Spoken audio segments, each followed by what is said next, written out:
காட்சி தருவார்.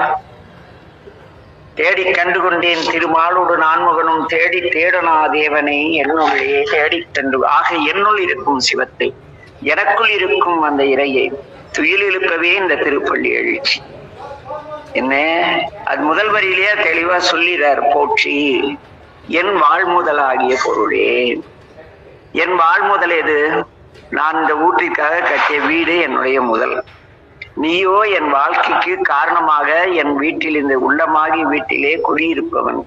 ஆக இறைவா உன்னை வணங்குகிறேன். புலர்ந்தது பூங்கலருக்கு இணை துணையும் அழகணும். தங்களுடைய பொன்னார் திருவடிகளை பூங்கமலங்களை வளர்வதற்காக நான் வணங்குவதற்காக இந்த மலர்கள் மலர்கின்றன. என்ன எதுக்கு பூ மலர்துன்னா இறைவனை வணங்க. காலையில அப்படியே என்ன பொழுது புலரும் பொழுது நிறைய பூக்கள் மலரும். அது வீட்டுல முதல்ல எங்க வீட்டுல நிறைய செடி இருக்கும், பார்ப்போம். அப்பதான் வீட்டுல செடி வைக்கிற இடத்த வாடகைக்கு விட்டுறோம், என்ன பண்றது. ஆக அங்கே புலர்ந்தது பூங்கலருக்கு இணை துணையும் இறைவா உன்னுடைய திருவடிகளை வணங்குவதற்காக மலர் கொண்டு மலர்களெல்லாம் மலர்ந்த பொழுது புலர்கிறது. ஏற்றி உன்னை புகழ்ந்து இறைவா நின் திருமுகத்து எமக்கு அருள்மலரும் எழிலகை கண்டு நின் திருவடி தொழுகும். இறைவா நீ எனக்குள் கனவிலே வந்தாயே, என் முன் திருவுருவ திருமேனியாக இருக்கின்றாயே. அந்த ஆலயத்திலே நான் காண்கின்றேனே இந்த அழகான கொவ்வை சிரிப்பு, குனித்த புருவும் கொவ்வை செவ்வாயின் குமிழ் சிரிப்பு, மலர்ந்து மலராத சிரிப்பு. என்ன அப்படி இருக்கின்ற உன்னுடைய எழிலான அழகு மிகுந்த முகத்தை காண நாங்கள் நேற்று ஆலயத்திலே கண்டோம்.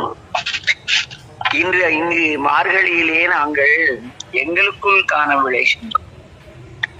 எங்களுக்குள் காண விரும்புவதற்காக ஆலயத்திலே வந்து உன்னுடைய திருவடிகளை தொழுகின்றோம்.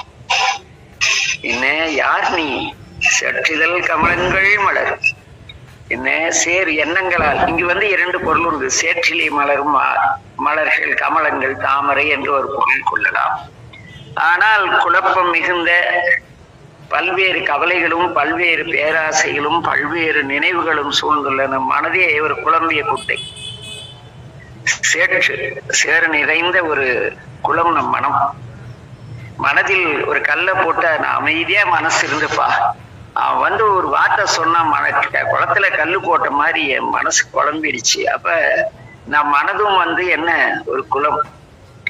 இதில் வந்து என்னுடைய இதய தாமரை மலர்ந்து திருப்பெருந்துறையிலே மேட்டூரிலே ஏதோ பிறந்த எங்கேயோ நான் கண்ட சிவருமானே.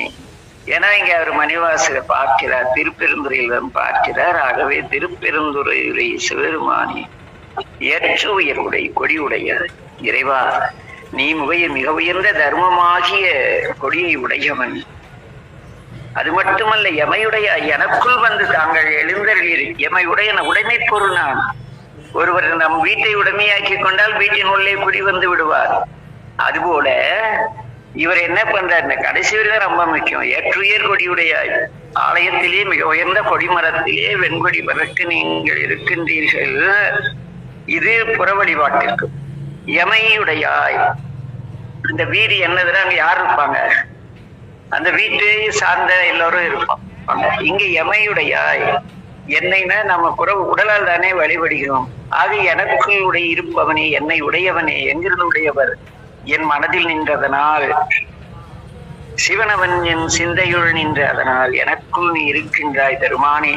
நீ இன்னும் உறங்கிக் கொண்டிருக்கலாமா? நான் மாயையாகி இருளிலே விடியலை நோக்கி காத்திருக்கிறேனே பெருமானே.